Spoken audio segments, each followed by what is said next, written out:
আগামী সরকারটা বিএনপি সরকার হবে না, এটা জাতীয় সরকার হবে। এরা খুনি, ফ্যাসিজমের ধ্বংসকারী, ফ্যাসিজমের লুটেরা।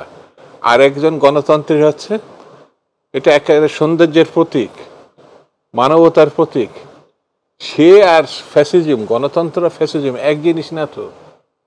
এবং সেটি গণতন্ত্রের লোকরা না, গণতন্ত্রের লোক যারা তারা খারাপ কাজে অংশ নেবে না বলে ভোট বর্জন করছে। আর এই ফ্যাসিজম গণতন্ত্রকে ধ্বংস করবে লুটেরা, ভীতিকর জিনিস।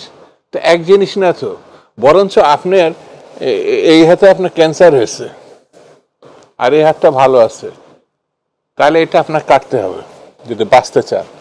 এটা কাটলে কিন্তু আপনি বাঁচবেন না, অর্থাৎ এটা গণতন্ত্র। আর এই হাতটা আছে ফ্যাসিজম, এটা কাটতেই হবে আপনার যদি আপনি রক্ষা পেতে চান। সেহেতু রাজনৈতিকভাবে আপনার সিদ্ধান্ত নিতে হবে আপনি কোন পক্ষে যাবেন, গণতন্ত্রের পক্ষে না ফ্যাসিজম। এক সময় একদিন গণতন্ত্রের জন্য মুখে ফেনা তুলতো এদেশে অন্য কোনো দল, আওয়ামী লীগের মতো এত চিৎকার করে এত ফেনা তুলে কথা গণতন্ত্রের পক্ষে বলতে পারেন। এটা স্বাধীনতার আগেও বলেছে, স্বাধীনতার পরে এক দল করছে, স্বাধীনতার রক্ষী বাহিনী করছে, স্বাধীনতার পরে দুর্ভিক্ষ সৃষ্টি করছে, স্বাধীনতার 40,000 বিরোধী দলের নেতা কর্মী হত্যা করছে এই গণতন্ত্রের নামে স্বাধীনতার পরে পরে।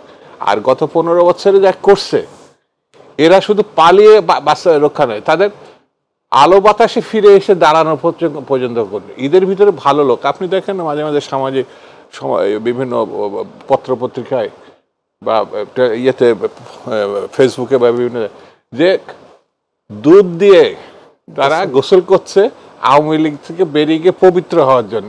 এটা তো বিএনপির কেউ দুধ দিয়ে করছে না, জামাতেরও কেউ করছে না, ওদের কেন দুধ দিয়ে গোসল করতে হচ্ছে?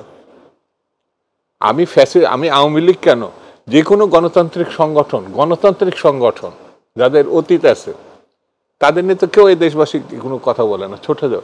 2 নম্বর হচ্ছে বিএনপির একেবারে স্পষ্ট করে তারেক রহমান সাহেব ঘোষণা করছে আগামী সরকারটা বিএনপি সরকার হবে না, এটা জাতীয় সরকার হবে। যারা গণতন্ত্রের জন্য লড়াই করছে তারাও মানে নির্বাচনে হারুক আর জিতুক ওই সরকারের প্রতিনিধি হবে। বিএনপির এর থেকে আপনি উদারতা, বৃহত্তম দৃষ্টিভঙ্গি, 31 দফা রাষ্ট্র মেরামত, লক্ষ্যটা তো ঘোষণা করছে বিএনপি।